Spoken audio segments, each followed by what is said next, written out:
Can't stop, addicted to the shindig.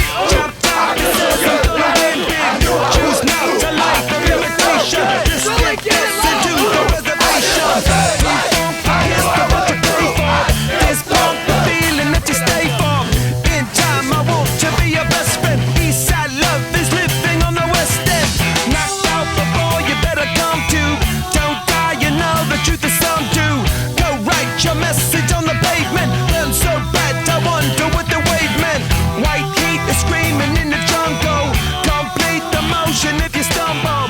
Go ask the dust for any answers. Come back strong with. Hello, my name is Jason Head from Plano Senior High School, and today I'll be taking you on a journey to discover how the Texas Forensics Association has empowered students' voices by examining the past, the present, and the future.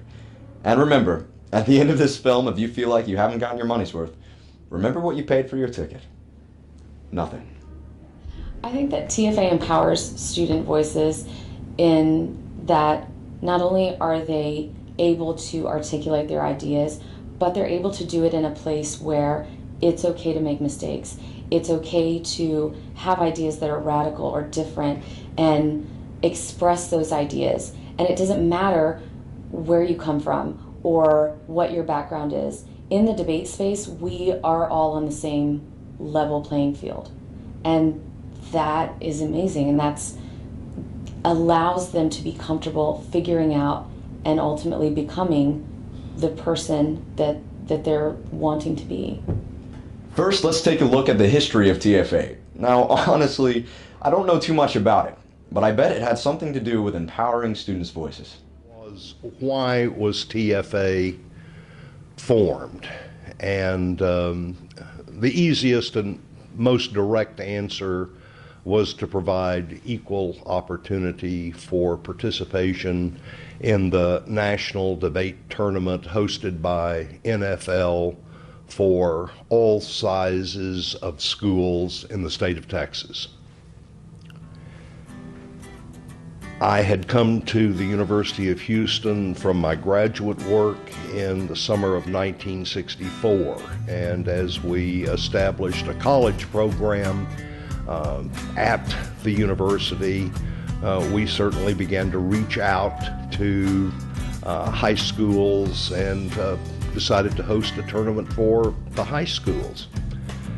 It was at one of the high school tournaments, probably in the early 1970s, that I learned there were only two ways that Texas students could qualify for NFL Nationals.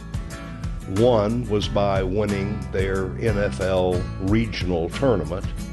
The other was by winning the UIL state tournament. The only schools that could qualify for the state championship that merited a trip to NFL Nationals was the largest schools. But smaller schools were not allowed, even at their own option, to participate in the higher division, which meant they had no chance whatsoever of winning the championship of the state of Texas, which enabled them to attend NFL Nationals. In specific, and I am fuzzy on this, it was either Needville or Nederlund High School near Houston that was in a lower category, 3A, I believe. They wanted to participate in the higher level, but were not allowed to do so. And of course, no private schools could participate in that division, or even at the UIL in those days, which it seemed like to me that was fundamentally unfair. And so that was the only reason that the Texas Forensics Association got off the ground. Currently, the Texas Forensics Association empowers students' voices in a multitude of ways. In this section of the video, we'll look at how tournaments are organized, how rules are made, and finally, at the Texas State Tournament.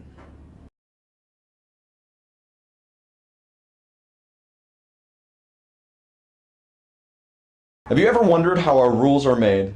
Well, they're not made in some dark room by a few elite coaches, but rather every year at the TSCA convention where each coach gets an equal vote, making it truly a democratic organization.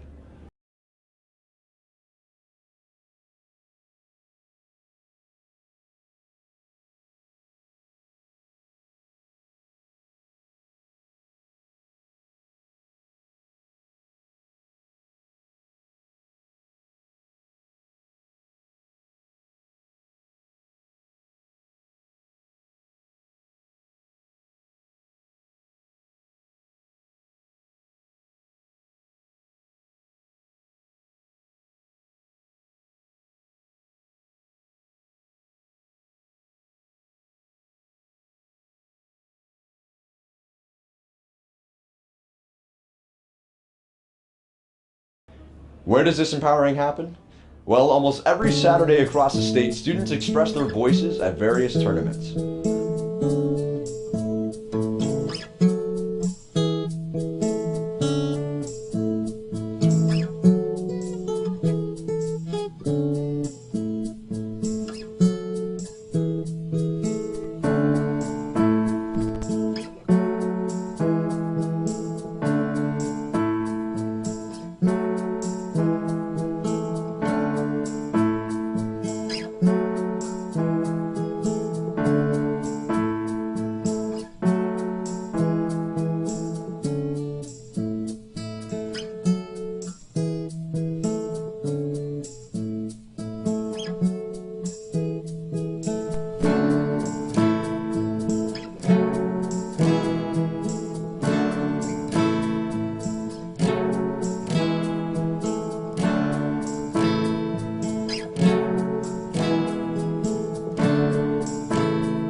Draw.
We see this empowerment at its best at the biggest tournament in the nation, the TFA State Tournament. Next, we'd like to feature some of the coaches that have made this all possible. I know I personally wouldn't be where I am today without two wonderful people, Miss Wilbanks and Miss Zink.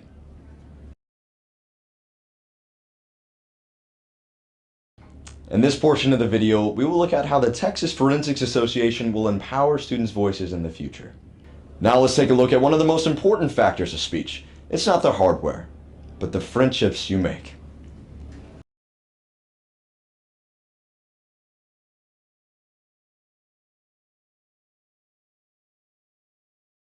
I hope you've enjoyed our journey. See, the Texas Forensics Association doesn't happen by accident, and I hope that you now understand how TFA truly empowers students' voices.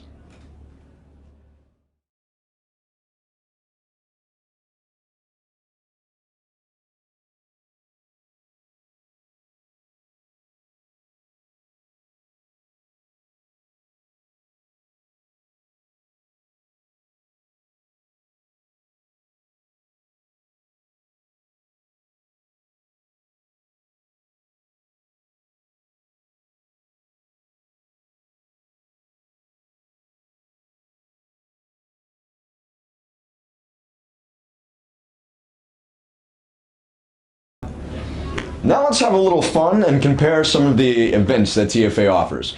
The best event, dramatic interpretation, by far surpasses all the other ones because it's the most honest and real acting there is. Keep going. But you also need to have, we need to introduce the other videos too, though. Okay, the other events. Now, Don't just say, for example, and then introduce the other videos. Okay? okay. Now let's have a little fun. Okay. For example. I do HI. I'm pretty good at it too. Okay. All right, and then Okay. have a little fun here. Go. Now let's have a little fun. Oosh. Now let's have a little fun. What did I just say? For example. Yeah. Okay. Now let's have a little fun. For example, I do DI, and I'm oosh. Okay, let's focus. Now let's have a little fun. For example, I compete in dramatic interpretation, and I must say I'm quite good at it. I bet you're about to cry. You wanna do that? Okay. Now let's have a little fun. I compete in dramatic interpretation, and I must say I'm quite good at it. I bet I can make you cry any day. I mean, I don't... However, now you gotta be comparative. However, Okay. Now let's have a little fun. For example, I compete in dramatic interpretation, and I'm pretty good at it. I bet I can make you cry any day of the week. Well, let's look at... Now let's have a little fun. For example, I compete in dramatic interpretation... a longer pause with. Okay. Now let's have a little fun. For example, I compete in dramatic interpretation, and I'm pretty good at it. I bet I can make you cry any day of the week. But what about the other events? Oh my goodness, what did we just say? Duet, right? Okay. Now let's have a little fun. For example, I compete in dramatic interpretation, and I'm pretty good at it. I don't want to sound too cocky. Okay. Yeah, you do. Yeah, I do. All right. That makes it funny. I'm thinking about doing this like, here's the credits, right? Nobody wants to read the credits. This will be This on would the- play. I got you. Now let's have a little fun.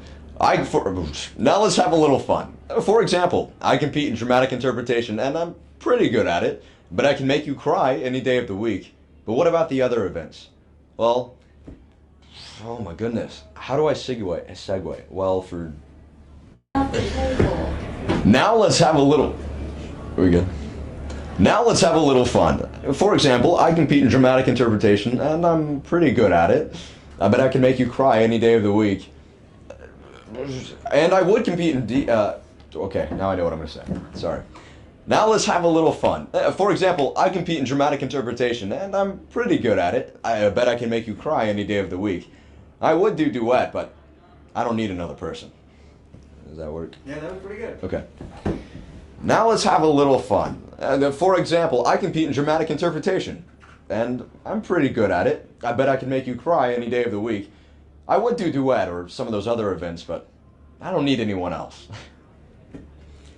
Is that okay? That had to segue to the other ones. How about the other events? Forgot, okay. Now let's have a little fun. For example, I compete in dramatic interpretation, and I'm pretty good at it. I bet I can make you cry any day of the week. And I would do duet, but I don't need anyone else. But what about the other events? Does that work one more time? Okay. Now let's have a little fun. For example, I compete in dramatic interpretation, and I'm pretty good at it. Now let's have a little fun. For example, I compete in dramatic interpretation, and I'm pretty good at it. I bet I can make you cry any day of the week. And I would do duet or duo, but I don't need anyone else to be good. But what about the other events? That was good. Okay. Now let's have a little fun. For example, I compete in dramatic interpretation, and I'm pretty good at it. I bet I can make you cry any day of the week. And I would do duet or duo, but I don't need anyone else to command a room. But what about the other events? Okay? Yep. One more? That's good. Thank you. Okay, cool. Unfortunately, I was coaching at that time, and which seems like a long time ago now. There needed to be more competitive opportunities for students. The only thing that we really had at that point in time was UIL, and that was just a few times a year. And so a small group of coaches organized an opportunity for students to get to go more places and use their skills more often.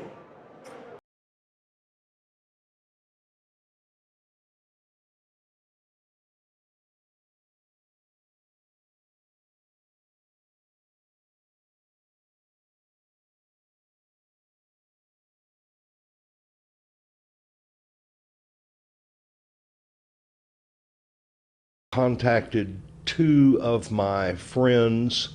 That would have been Lee Polk at Baylor University and Mac McGuire at Texas Tech University.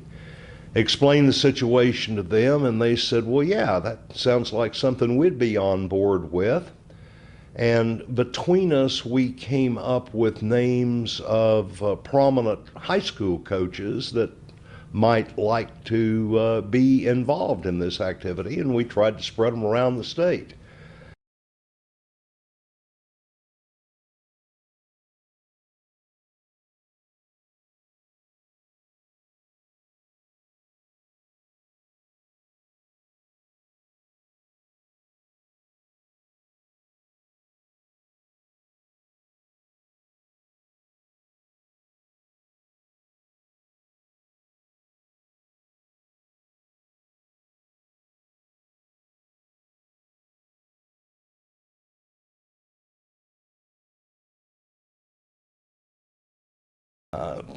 Seemed the appropriate thing to do to, first of all, become affiliated with the National Forensic League. They were the ones that were acknowledging the state championship.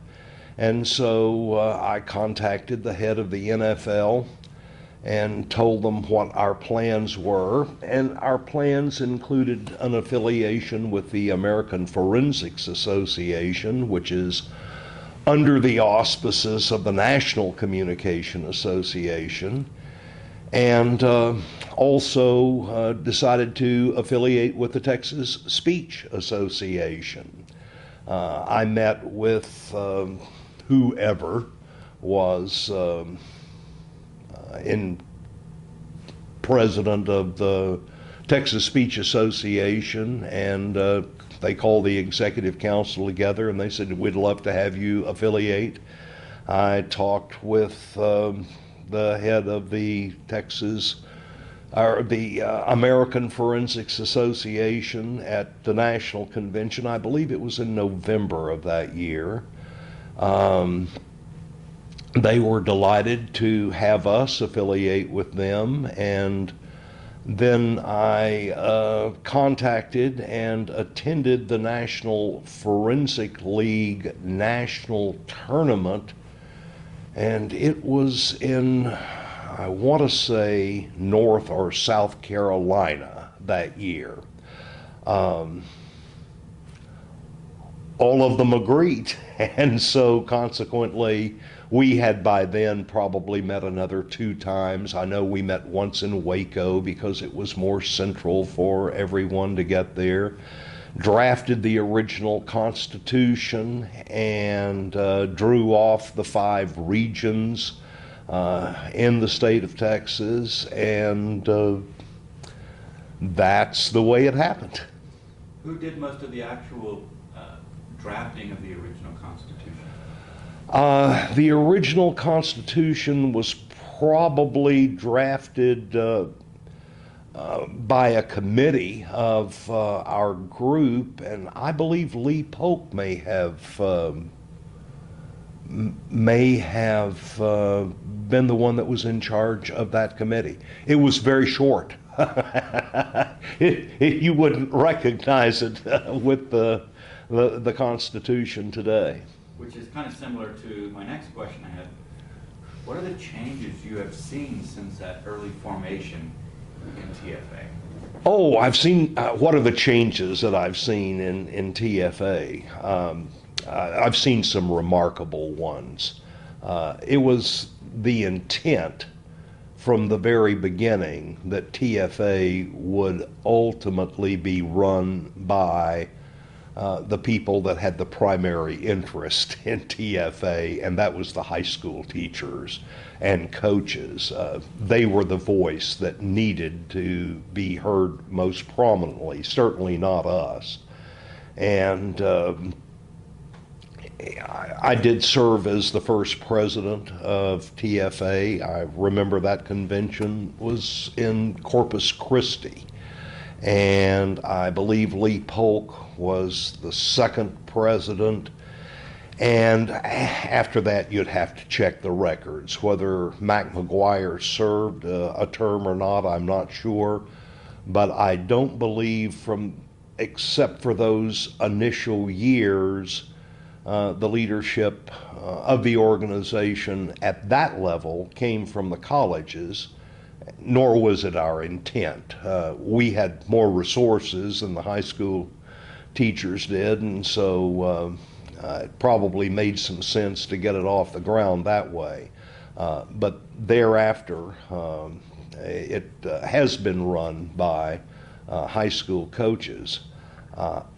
Changes that I've seen in TFA, oh my, the state tournament has just exploded, meaning that more kids now have the opportunity to represent their school and their region of the state of Texas at the state championship.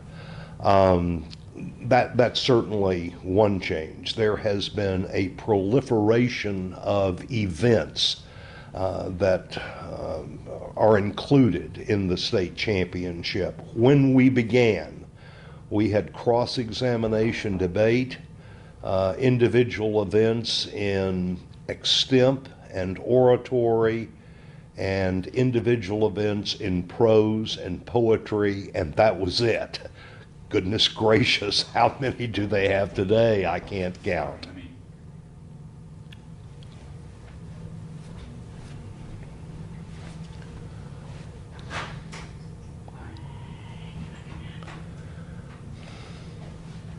My keys away.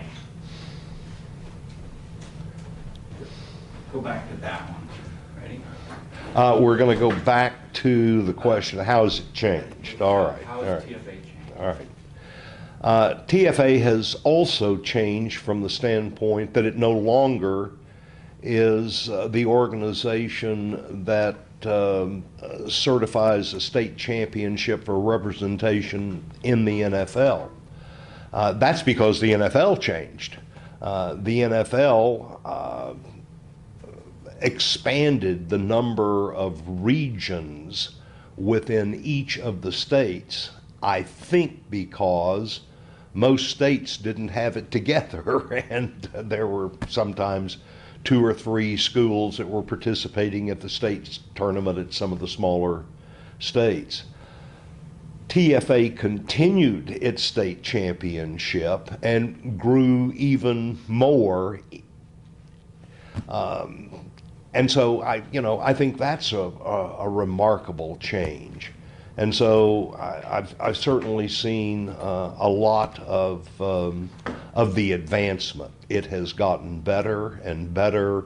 If you think in terms of why was the organization formed in the first place, it was to give every kid an equal opportunity to excel, regardless of what the size of the school was or their classification or anything else.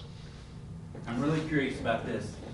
What was the first TFA tournament like, state tournament?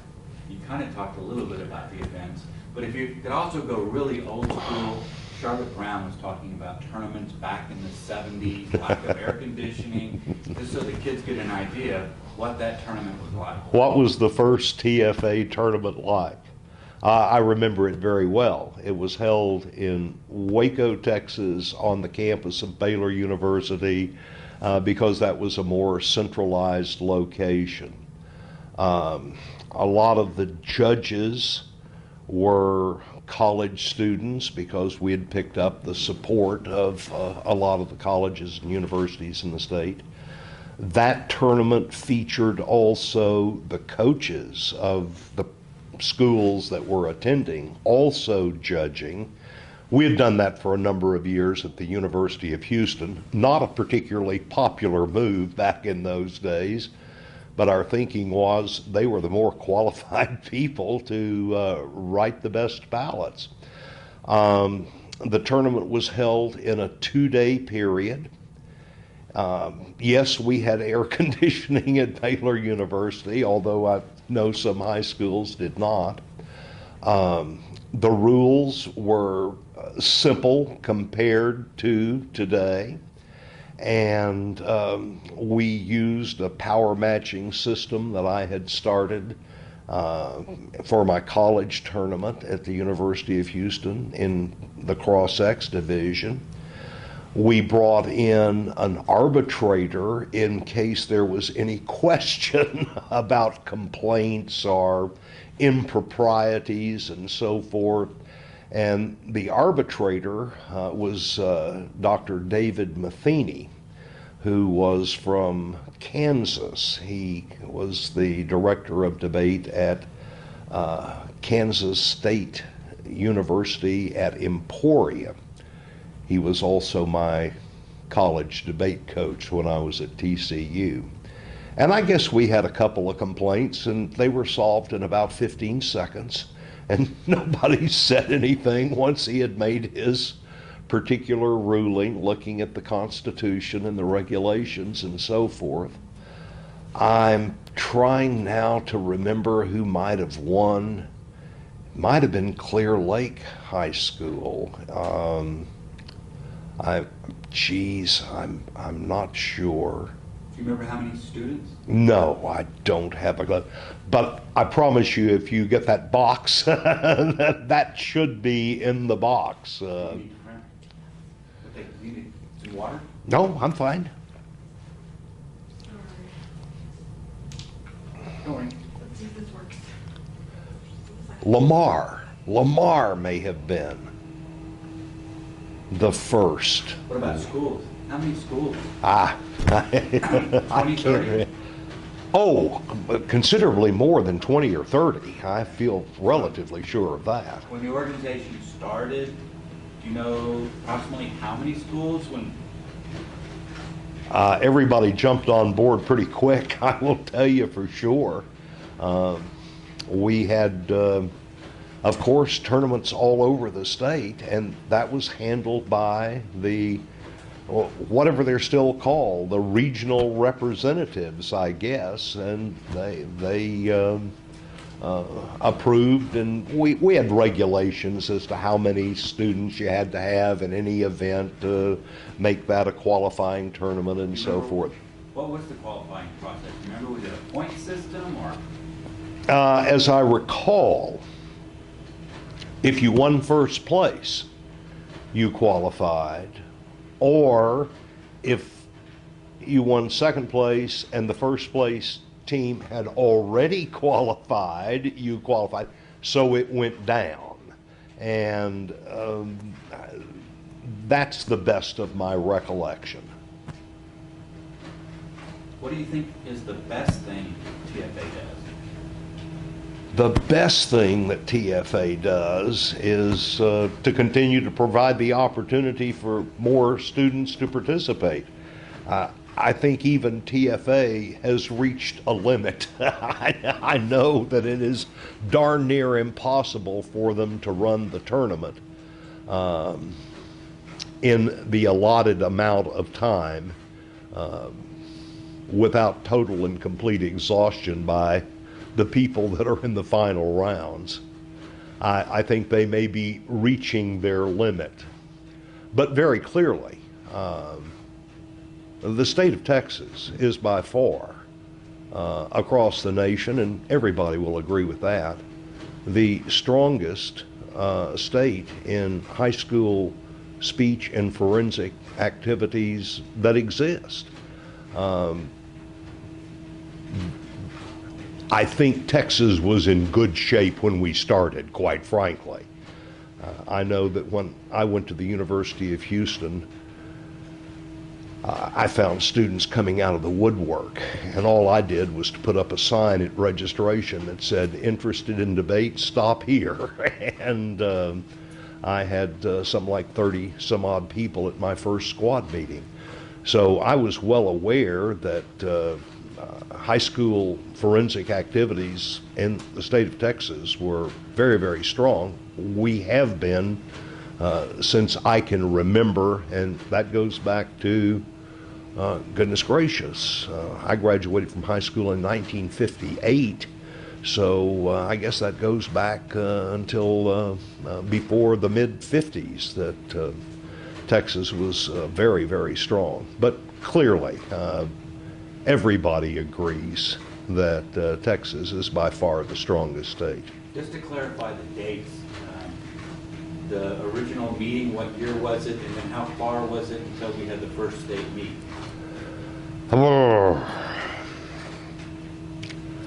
I want to say maybe 19, whatever year you find in my archive box.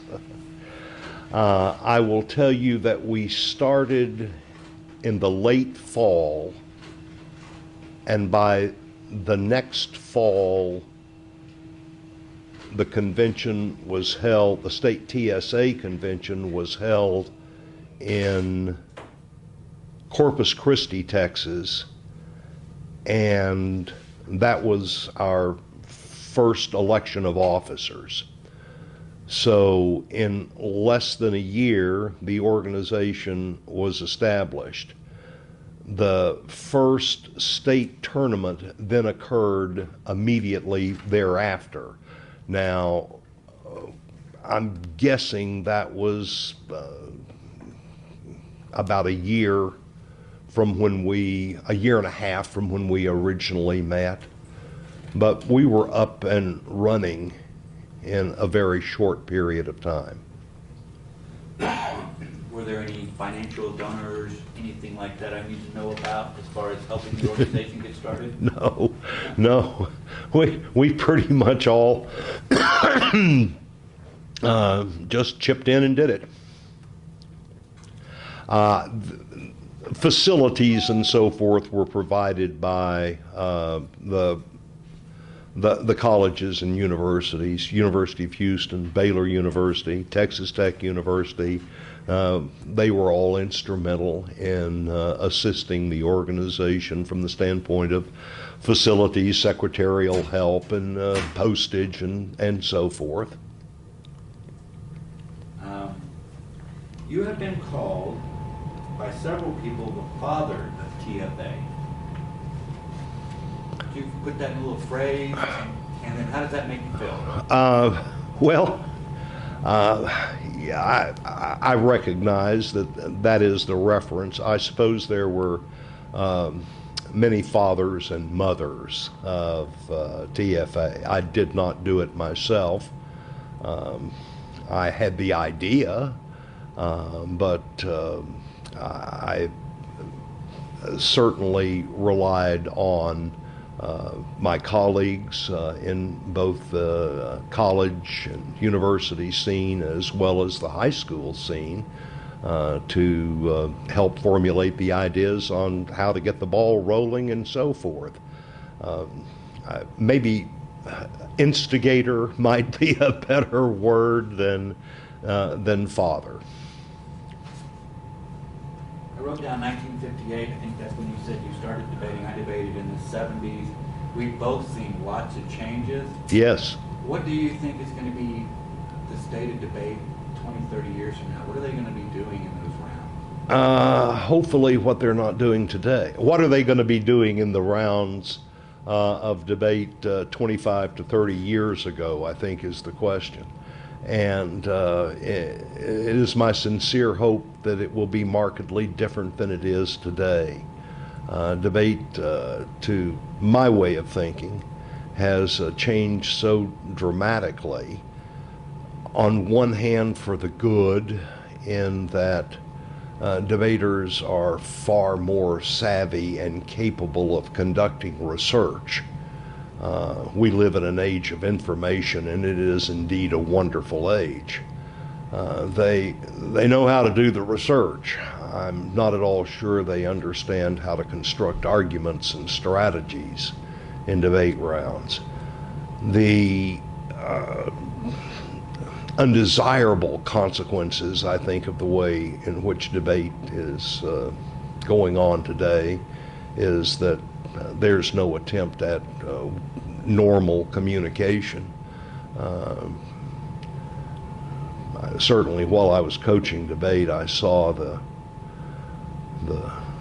tactic called the spread, in which you increase the number of arguments in the round, and when the opposing team dropped one argument, you seized upon that and emphasized it in the debate. But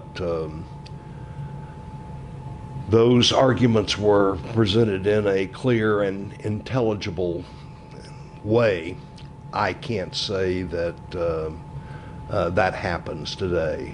Anyone that says there's communication that's going on in a debate round is misinformed in my way of thinking. I hope that can return. What about changes in individual events or differences there? I've got to tell you, I don't know a great deal about individual events. My background in high school was barely debate. It was, to say the least, very sketchy. My background in college was strictly debate. We entered individual events only if they happened to be going on at the same time that we were involved in debate, and I can't recall that we ever practiced very much on those. I ran the debate programs at the University of Houston and at Baylor University the years that I coached at those two institutions in much the same way. We did not enter individual events unless we were already at the tournament. And in those days, tournaments that held individual events usually held them the day before debate started. We would enter them. I can't say that we practiced very much on those, if at all. Oh, sure, we maintained some extemp files and so forth, but our push was in debate, and all we did was policy cross-ex debate. Fine. This will be the last question. Thank you for your All right. time. We have this little phrase that's going on, TFA, the best is yet to come. Would you use that phrase and maybe tell me what you see in the future? TFA, the best is yet to come. Would I comment on that phrase? Let me say I am an eternal optimist, so I hope so. I think TFA was formed to answer a need in the state of Texas. We have accomplished that. The membership, the leadership of the organization over the past, 41 years, I guess, is to be lauded, and they've done great work. The challenge today is entirely different. The threat does not come from equal opportunity to participate. The threat comes from the whole system of education in the state of Texas. And I suspect that among the organizations in the state, and I'm talking about the Texas Speech Association, I'm talking about the University Interscholastic League, and I'm talking about the TFA organization. The TFA organization is by far the strongest and the best equipped organization to take on the challenge of the next 25 years. And that is getting the State of Texas Education Association and high school superintendents and principals to realize the vitality, the importance, the critical nature of communication in our society, and the fact that it's a learned activity. You don't learn it just by stumbling along in an English classroom or a political science classroom or anything like that. And as the strongest state organization, I think they have the financial base, and I think they have the leadership to say, we're going to attack this problem. That's what I hope that statement means. The best is yet to come. And that would make me more proud than anything that TFA has ever done. Thank you very much.